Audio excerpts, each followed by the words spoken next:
বাংলাদেশের রাজনৈতিক অঙ্গন সর্বদাই রহস্য এবং চমকে ঘেরা, তবে বর্তমান সময়ে সর্বাধিক আলোচিত, সমালোচিত বা রহস্যজনক একটি রাজনৈতিক ইস্যু হচ্ছে জাতীয় নাগরিক কমিটি। আর এই কমিটির পদের সংখ্যা বা কে কে থাকছে এই কমিটিতে, সেসবই আত্মপ্রকাশ ঘটেছে গত শুক্রবারে। তবে আজকে আমাদের ভিডিও সাজিয়েছি জাতীয় নাগরিক কমিটির একটি চমকপ্রদ তথ্য নিয়ে। তো সে সম্পর্কে জানতে হলে পুরো ভিডিওটি দেখতে থাকুন। তবে তার আগে একটি কথা বলি, ভিডিওটি ভালো লাগলে অবশ্যই একটা লাইক দিবেন।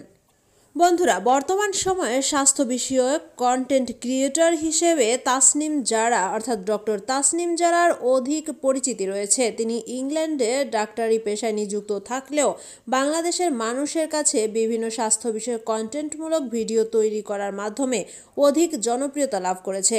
আর সেই তাসনিম জারাই বর্তমান সময়ে জাতীয় নাগরিক কমিটির জ্যেষ্ঠ যুগ্ম সদস্য সচিব হিসেবে দায়িত্ব পেয়েছেন।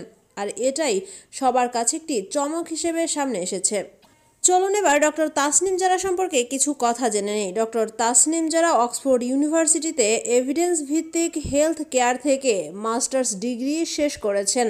পেশা হিসেবে তিনি ন্যাশনাল হেলথ সার্ভিসে ইংল্যান্ডের একজন এমার্জেন্সি মেডিসিন ডাক্তার হিসেবেও নিযুক্ত রয়েছেন। পাশাপাশি ক্যামব্রিজ বিশ্ববিদ্যালয়ে ক্লিনিক্যাল সুপারভাইজার হিসেবে কাজ করার সাথে সাথে তিনি বাংলাদেশের জন্য কাজ করে যাচ্ছেন। বাংলাদেশের মানুষের জন্য তিনি বাংলা ভাষায় বিভিন্ন স্বাস্থ্যমূলক কন্টেন্ট ভিডিও তৈরি করে বাঙালিদেরও সাহায্য করছেন।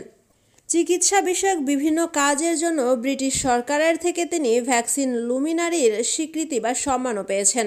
ঢাকায় জন্মগ্রহণ করা doctor Tasnim Zara Viqarunnisa Noon school and college থেকে পড়াশোনা শেষ করে এরপর প্রথমে ঢাকা মেডিকেল বিশ্ববিদ্যালয় থেকে এবং পরবর্তীতে অক্সফোর্ড বিশ্ববিদ্যালয় থেকে MBBS শেষ করেন। রাজনৈতিক অঙ্গনে জাতীয় নাগরিক কমিটির মাধ্যমে নাম আত্মপ্রকাশের পর ডক্টর তাসনিম জারা বলেন, ক্ষমতা দখলের জন্য আমাদের রাজনীতিতে আসা নয়, বরং জনগণের ক্ষমতা জনগণের হাতে তুলে দেওয়ার জন্যই আমাদের দল কাজ করবে। কোনো পারিবারিক সূত্র ধরে ক্ষমতা নেব না। জনগণের নির্বাচিত প্রতিনিধি হয়েই দেশের জন্য কাজ করার জন্য আমাদের এই রাজনৈতিক টিমটি গঠিত হয়েছে। স্বাস্থ্য এবং শিক্ষাঙ্গনকে কোনো পণ্য নয়, বরং একে আলো হিসেবে সবার মাঝে ছড়িয়ে দিতে চাই আমরা। জুলাই আন্দোলনের সময় ছাত্রদের পাশে থেকে আন্দোলনে অংশগ্রহণ করা, আহতদের চিকিৎসা করার জন্য সক্রিয়ভাবে কাজ করে গেছেন ডক্টর তাসনিম জারা। আর এজন্য সর্বসাধারণের পাশাপাশি ছাত্রদের কাছেও তিনি অধিক জনপ্রিয়তা লাভ করেছে। যুক্তরাজ্যে বসবাস করার সময় থেকেই ডক্টর তাসনিম জারার বাঙালিদের অর্থাৎ বাংলাদেশি মানুষের প্রতি একটা অধিক আগ্রহ থাকার কারণে তাদের সাথে কাজ করার আগ্রহ ছিল। আর সেই সূত্র ধরেই জাতীয় নাগরিক কমিটিতে কাজ করার সিদ্ধান্ত নিয়েছেন ডক্টর তাসনিম জারা। বর্তমান সময়ে দেশে বসবাস করছেন ডক্টর তাসনিম জারা। নাম প্রকাশের দিন নিজের সামনে থেকেই বক্তব্য দেন বাঙালিদের উদ্দেশ্যে। তো বন্ধুরা, জাতীয় নাগরিক কমিটির এই বড় চমক সম্পর্কে অর্থাৎ আপনারা কি মনে করছেন? ডক্টর তাসনিম জারা জাতীয় নাগরিক কমিটিতে যোগদান করে দেশের জন্য ঠিক কতটা কাজ করতে পারবে? এ ব্যাপারে আপনাদের কি মতামত জানিয়ে দেবেন কমেন্ট বক্সে।